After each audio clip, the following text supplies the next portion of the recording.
Fala galera, sejam muito bem-vindos para mais um vídeo no canal. E hoje um vídeo especialíssimo que eu tava aguardando muito para fazer, que é um vídeo falando um pouco sobre a série Anéis de Poder, que é baseada no universo do Tolkien, do Senhor dos Anéis. Então se liga aí e bora pro vídeo.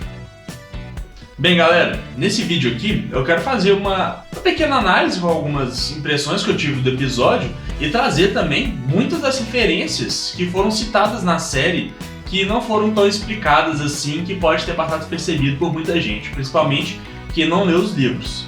A série está sendo baseada nos eventos da Segunda Era da Terra-média. É uma área que não tem tanta coisa escritas nos livros. Então foram vários pedaços tirados de alguns livros diferentes. O conhecimento que eu tenho é da leitura do Hobbit, dos Três Senhor dos Anéis e seus apêndices, e também do Silmarillion, que eu consegui finalizar anteontem para assistir a série já com um conhecimento um pouco mais embasado. E bem, primeiro falar da série. Eu tô adorando. Realmente acho que é uma das produções para televisão mais impressionantes que eu já vi.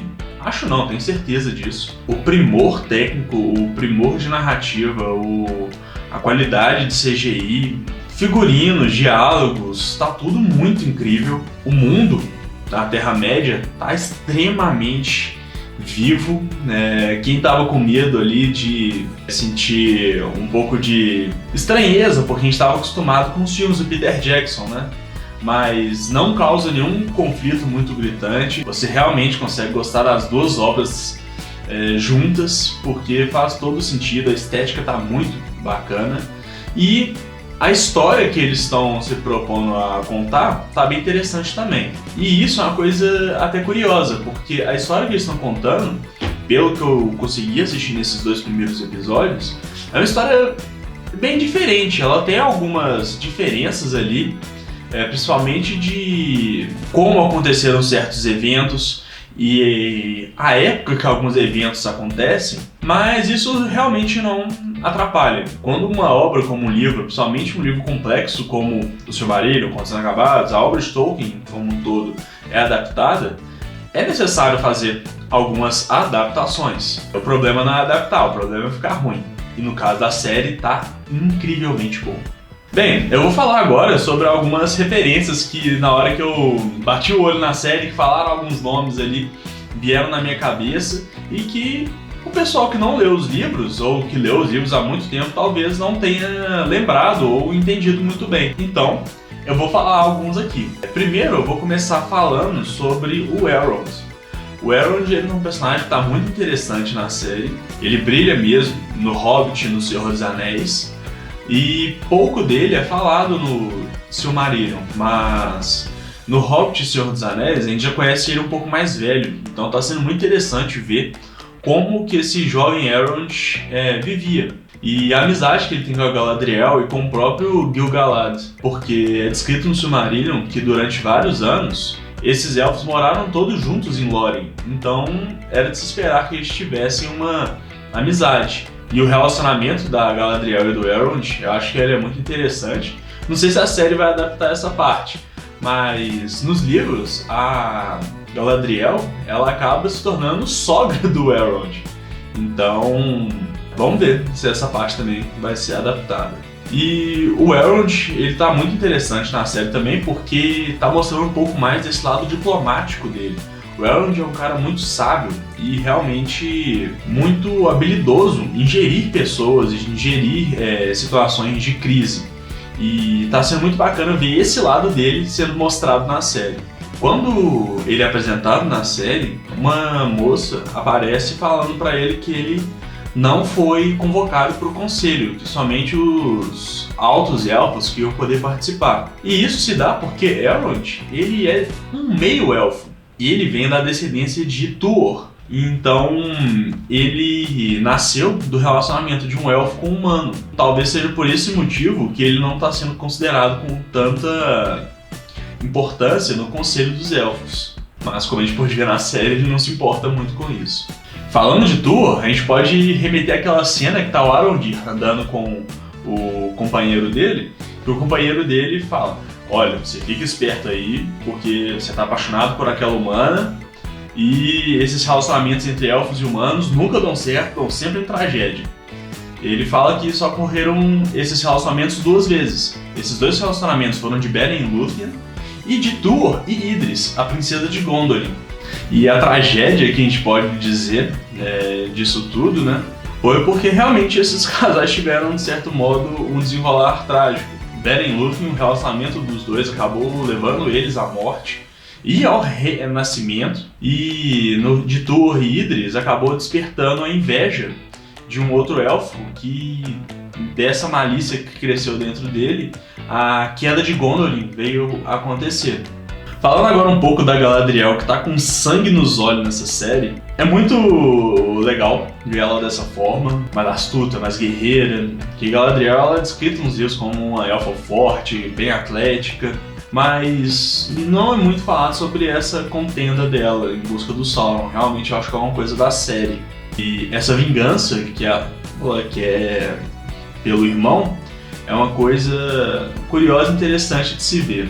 O irmão morto dela é o Finrod Felagund. Esse cara, ele foi um dos elfos de maior renome ali na primeira era da Terra-média. Ele foi o fundador de Nargothrond, que era um reino élfico gigantesco feito com a ajuda de anões entalhados na montanha. Muito bonito e um dos mais poderosos da primeira era. E Finrod, ele morre, na verdade, defendendo Beren dos lobisomens de Sauron. Esse Beren é o mesmo Beren lá de Beren e Lúthien, o humano que se apaixonou pela elfa.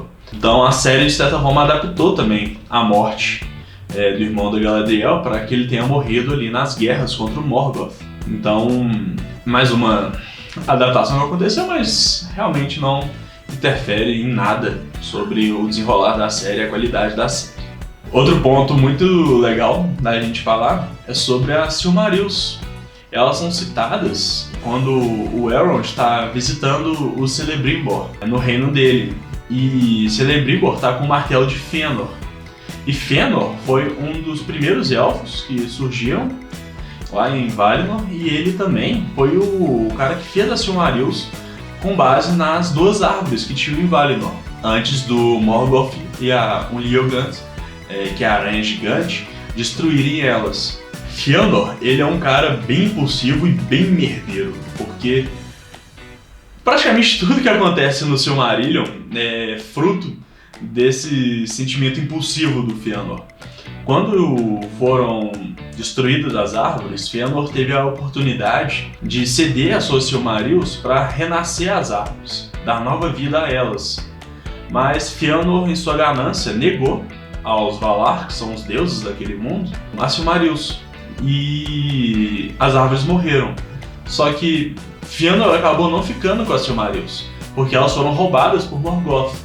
Então Fëanor, indignadíssimo com os Valar, indignadíssimo com Morgoth, ele lidera um grupo de elfos para irem à Terra-média em busca das suas Silmarils. Isso acaba desencadeando vários eventos terríveis e temerosos ali na Terra-média, na Primeira Era toda, que guiam a história inteira. Fëanor morre em batalha, e seus filhos fazem um juramento de nunca descansarem enquanto as Silmarils não estiverem nas mãos de Fëanor ou de seus descendentes. E, isso só gera problema na Terra-média. Uma coisa que eu achei até curiosa foi que quando o Elrond estava visitando os anões em Khazad-dûm, o rei de Khazad-dûm, ele abre uma caixinha ali com uma pedra bem brilhante, branca ali. Eu tô na dúvida se aquilo ali pode ser uma Silmaril ou não. Eu acredito que não, porque é contado no final da Primeira Era que todas as 3 Silmarils se perderam. Uma delas está engastada num colar voando junto com a esposa de Erandil, que é filho de Tuor. A outra Silmaril acabou parando no fundo do mar e a outra caiu numa vala na terra, então foi para os confins da terra. Inclusive é contado no Silmarillion que para que essas Silmarils fossem recuperadas, a terra teria que ser desfeita e feita de novo, porque elas estavam realmente inacessíveis. Então eu realmente acredito que aquela pedra que está em Khazad-dûm não seja uma Silmaril.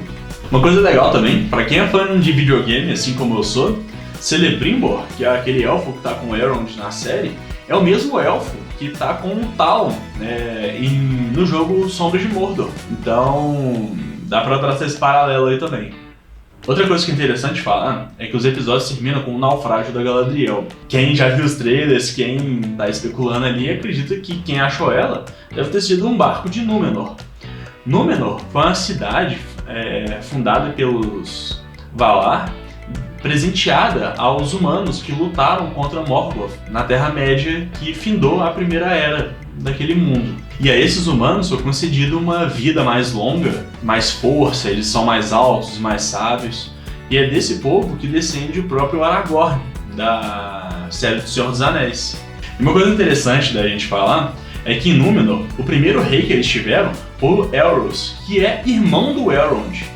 Mas o Elros é humano. E isso se dá porque depois da contenda na Terra-média, os Valar presentearam para os descendentes de Tuor que, como eles são híbridos de certa forma, cada um poderia escolher se gostaria de viver como um elfo ou se gostaria de viver como um homem. E Elrond escolhe viver como os elfos e Elros escolhe viver como homem. E isso explica até o porquê que a Arwen, filha do Elrond, muito lá na frente, já em O Senhor dos Anéis, consegue abrir mão da vida eterna e viver como humana, para ficar ao lado de Aragorn. A última referência forte que eu peguei ali, que na verdade é mais uma teoria minha do que uma própria referência, que é sobre a espada que está com Theon. Aquela espada quebrada, eu tô suspeitando que pode ser a espada do Túrin, filho de Húrin. E por que eu acho isso? No Silmarillion conta sobre uma espada que foi forjada a partir de um meteoro. E o artesão que fez essa espada é Éol, um elfo negro. Só que ele é cheio de maldade, cheio de sentimentos ruins, e ele conseguiu trazer tudo isso para sua obra, aquela espada. Mesmo muitos anos depois da morte de Éol, aquela espada foi empunhada por Túrin. Por muitos anos ele foi conhecido como o Lâmina Negra de Nargothrond, o mesmo reino do irmão da Galadriel. Ele fez grandes feitos com essa espada e ele acaba tendo um destino bem trágico. E ele toma a sua própria vida usando aquela própria espada. E a lâmina se parte. E aquela espada, ela é tão perversa que ela tem quase que vida própria. Ela conversa com Túrin ali no final da sua vida. E ela deseja por sangue. Então, talvez essa espada que o Theon esteja empunhando na série, que está com a lâmina quebrada, pode realmente ser a espada que o Túrin usa. Mas eu acho que a gente vai ter que esperar os próximos episódios para realmente ter uma certeza disso. O último ponto que eu quero entrar aqui é mais uma teoria minha, mas é sobre aquele estranho que caiu do céu nos primeiros episódios. Ainda não é sabido quem realmente ele é, mas eu tenho uma suspeita que ele seja Gandalf. Os magos foram mandados para a Terra-média pelos deuses para realmente auxiliar o pessoal dali na luta contra o Sauron. E ele ser o Gandalf faz bastante sentido, justamente pela forma que as coisas acontecem. Gandalf é o único mago e um dos únicos seres da Terra-média que tem um amor mais descomunal pelos hobbits, os pequenos. E quando ele cai do céu na série, ele é salvo pela hobbitzinha. Então talvez possa explicar o amor que o Gandalf tem pelos hobbits. Mas isso na série foi uma das coisas que mais me trouxe um pouco de desconforto, porque o cara chegou de uma forma meio bestial lá, gritando, ameaçando, sem saber falar. E a língua dos elfos, que é a língua que é falada lá na Terra-média, é conhecida pelos Valar, que são os deuses. Então eu não vejo por que o Gandalf não saberia conversar. E tá numa forma tão bestializada, tão suja. Mas eu tenho que esperar pra ver se esse cara realmente é o Gandalf. Bem, galera, essas foram as referências que eu consegui pegar ali na série. Eu tô gostando demais dela, mal posso esperar para sexta-feira, quando o próximo episódio vai lançar. E se tiver outras referências interessantes, outras coisas que eu posso trazer e agregar aqui para vocês, eu vou trazer sim. Bem, galera, o vídeo fica por aqui e até a próxima.